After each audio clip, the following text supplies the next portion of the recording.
السلام علیکم ورحمۃ اللہ وبرکاتہ۔ بسم اللہ الحمد للہ والصلاة والسلام علی رسول اللہ ومن تبعہ ووالاه وبعد۔ حضرات گرامی، بزرگوں، دوستوں، اسلامی ماؤں اور بہنوں، آج کے اس ویڈیو میں آؤ نبی کی نماز سیکھیں کہ دوسری سیریز میں میں آپ کو وضو کے دیگر کچھ متفرق مسائل آپ کے علم میں لانا چاہتا ہوں۔ پہلے ویڈیو میں پہلی کڑی میں آپ نے وضو کا طریقہ سیکھا تھا، نبوی طریقہ، اور دوسری کڑی میں وضو ہی سے متعلق کچھ احکام میں آپ کے سامنے بیان کر رہا ہوں۔ آپ کو یہ ویڈیو پسند آئے گا اور آپ انشاءاللہ العزیز اسے صدقہ جاریہ سمجھ کر آگے بھی بڑھائیں گے۔ سبسکرائب کریں گے میرے چینل کو، پریس کریں گے بیل آئیکن کو، اور فیس بک پر لائک کریں گے مجھے، تاکہ آپ تک یہ ویڈیوز جو اسلامک سیریز کے طور پر چل رہے ہیں آپ پہنچتے رہیں۔ حضرات گرامی، وضو سے متعلق یہ بات ہمارے ذہن میں نمبر 1 یہ ہونی چاہیے کہ ہم اپنے وضو کے اعضاء کو 3 بار کی جگہ 1 بار بھی دھو سکتے ہیں۔ اللہ کے نبی صلی اللہ علیہ وسلم سے اس کا بھی ثبوت ملتا ہے۔ 2 بار بھی دھو سکتے ہیں، 3 بار بھی دھو سکتے ہیں، لیکن شرط یہی ہے کہ 1 بار میں ہی ہمارا وہ عضو جو وضو کا عضو ہے وہ بھیگ جائے، اس میں کوئی کمی باقی نہ رہ جائے، ورنہ دوبارہ دھوئیں گے 2 بار دھوئیں گے۔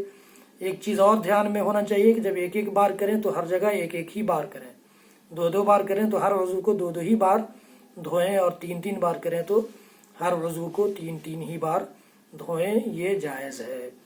اسی طرح سے دوسرا مسئلہ میں آپ کو یہ بتانا چاہتا ہوں کہ اس میں ہمیں اور آپ کو مل کر کے اپنے وضو کے اعضاء کو مل کر کے دھونا چاہیے، صرف پانی بہانا کافی نہیں ہوتا اور اس سے صفائی بھی نہیں ہوتی۔ اور تیسری بات کہ وضو میں ترتیب ضروری ہے۔ اللہ کے نبی صلی اللہ علیہ وسلم نے جس ترتیب سے وضو کیا ہے، پہلے آپ نے ہتھیلی دھوئی ہے، پھر کلی اور ناک میں پانی ڈالا ہے، پھر اس کے بعد چہرہ دھویا ہے، پھر ہاتھ دھویا ہے، پھر سر کا مسح کیا ہے، پھر کان کا مسح کیا ہے، پھر دونوں پیر کو دھویا ہے۔ اسی ترتیب سے وضو کیا جائے۔ اس میں ایسا نہ ہو کہ پہلے کوئی چہرہ دھو لے پھر ہاتھ دھوئے، یا پہلے کوئی ہاتھ دھو لے پھر چہرہ دھوئے۔ یہ نبوی ترتیب سے ہٹ کر اگر وضو ہوگا تو ایسا وضو نہیں کہلائے گا اور وہ وضو لائق نہیں ہوگا۔ پھر اس کے بعد میں آپ کو اسی متفرق مسائل میں سے ایک چیز یہ بھی بتا دینا چاہتا ہوں میں کہ پگڑی اگر ہم نے باندھ رکھی ہے، جو اللہ کے نبی صلی اللہ علیہ وسلم کی سنت ہے، عمامہ پگڑی باندھ رکھی ہے، تو پگڑی پر بھی یا زخم وغیرہ کہیں ہے، پٹی، عام طور سے لوگ مسائل پوچھتے ہیں پٹی بدھی ہوئی ہے یا پلاسٹر ہے، تو ایسی حالت میں ہم پٹی پر یا اس پگڑی پر مسح کریں گے۔ پگڑی پر مسح کرنے کے لیے بس یہ ایک تھوڑی سی شرط ہے کہ پیشانی کے ساتھ پگڑی پر مسح کریں گے۔ اللہ کے نبی صلی اللہ علیہ وسلم سے جو چیز ثابت ہے، صحیح مسلم کی روایت ہے۔ اور زخم پر بھی ہم مسح کر سکتے ہیں، کرنا اس کی اجازت ہے وضو کے دوران۔ ایک مسئلہ اور بڑا اپنے یہاں اختلافی مسئلہ ہے موزے پر مسح کرنے کی بات۔ کچھ لوگ شرط لگاتے ہیں کہ چمڑے کا موزہ ہونا چاہیے، کچھ لوگ کہتے ہیں کہ نہیں، کپڑے کے موزہ پر بھی یا وولن موزہ پر بھی ہم مسح کر سکتے ہیں۔ صحیح بات یہ ہے کہ جورب کا لفظ جو عربی زبان میں آیا ہے، حدیث میں وارد ہوا ہے، جورب پر بھی اللہ کے نبی صلی اللہ علیہ وسلم سے اور صحابہ سے مسح کرنا ثابت ہے۔ تو جورب کا لفظ آتا ہے لفافۃ الرجل، پاؤں کے لباس کے لیے۔ تو پاؤں کا لباس چاہے وہ چمڑے کا ہو، چاہے اون کا ہو، چاہے کپڑے کا ہو، بس اس میں تھوڑی سی شرط محدثین نے اور شارحین احادیث نے یہ رکھی ہے کہ وہ دبیز ہو، موٹا ہو، تاکہ وہ پانی جو ہم اوپر سے مسح کریں اس میں سرایت نہ کرے، بس یہ شرط ہے۔ موزے کے لیے مسح کرنے کا طریقہ یہ ہوگا کہ مثال کے طور پر یہ اگر پیر ہے ہمارا تو اوپر سے صرف مسح کرنا ہے۔ کچھ لوگ نیچے بھی ہاتھ گھماتے ہیں، اس کی ضرورت نہیں ہے، اس کی ضرورت نہیں، بلکہ اللہ کے حضرت علی بن ابی طالب رضی اللہ تعالیٰ عنہ کا بیان ہے کہ اگر دین کا تعلق عقل سے ہوتا، عقل سے دین سمجھا جا سکتا تھا، تو مسح کرنے ہی کی مثال انہوں نے دی ہے کہ پھر مسح میں نیچے سے مسح ہونا چاہیے، پیر کے اوپر سے نہیں۔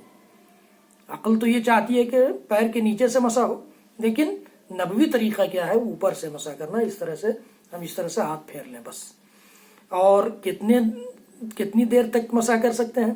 مسح کے لیے ایک شرط اور ہے، یہ ذہن میں رہے کہ وضو کی حالت میں ہم نے موزے پہنے ہوں، وضو کر کے پہنے ہوں، یا وضو جب تک ہمارا باقی ہے، جس وقت ہمارا وضو ختم ہونے والا ہے یا ختم ہونے سے پہلے ہم نے موزہ پہن لیا ہے، تب اس پر 24 گھنٹے تک، جس وقت ہمارا وضو ٹوٹ رہا ہے اس وقت سے لے کر 24 گھنٹے تک مقیم آدمی جو سفر میں نہیں ہے، اپنے گھر پر ہے، اپنے کاروبار میں ہے، اپنی تجارت میں، اپنی دکان میں ہے، اپنے آفس میں ہے، ایسا آدمی 24 گھنٹے تک جتنی بار بھی اسے وضو کی ضرورت پڑے وہ مسح کرے گا۔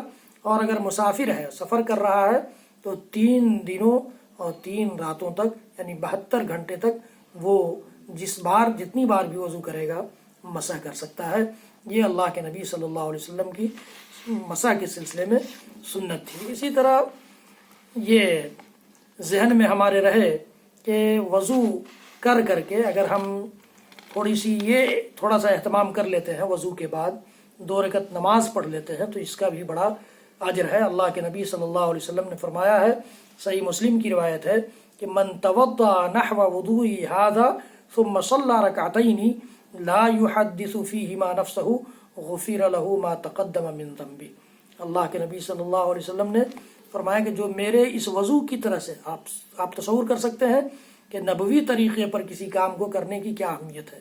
اللہ کے نبی صلی اللہ علیہ وسلم فرماتے ہیں نحو وضوئ ھذا، میرے اس طریقے جو میں نے کر کے بتایا ہے، جس طرح وضو کر کے میں نے بتایا، اس طرح سے جو آدمی وضو کرے اور اس کے بعد 2 رکعت نماز پڑھ لے، اس درمیان وہ اپنے آپ سے بھی بات نہ کرے، دوسرے سے تو چھوڑ دیجیے، اب غفر لہ ما تقدم من ذنبہ، تو اللہ کے نبی صلی اللہ علیہ وسلم فرماتے ہیں کہ اس کے پہلے پچھلے سارے گناہ بخش دیے جائیں گے۔ صحیح بخاری کی بھی روایت ہے، صحیح مسلم کی بھی روایت ہے۔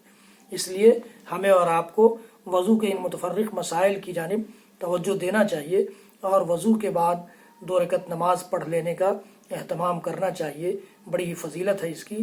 انشاءاللہ وضو کے سلسلے میں مجھے لگتا ہے ایک اور ویڈیو، ایک اور کڑی آپ کے سامنے میں پیش کروں گا۔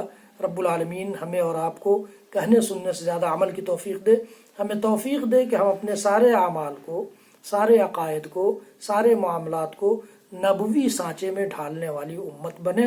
رب العالمین ہم سب کے کہنے سننے کو قبول فرمائے۔ وصلی اللہ تعالی علی نبینا محمد وعلی آلہ وصحبہ وسلم۔ سبحان ربک رب العزۃ عما یصفون وسلام علی المرسلین والحمد للہ رب العالمین، والسلام علیکم ورحمۃ اللہ وبرکاتہ۔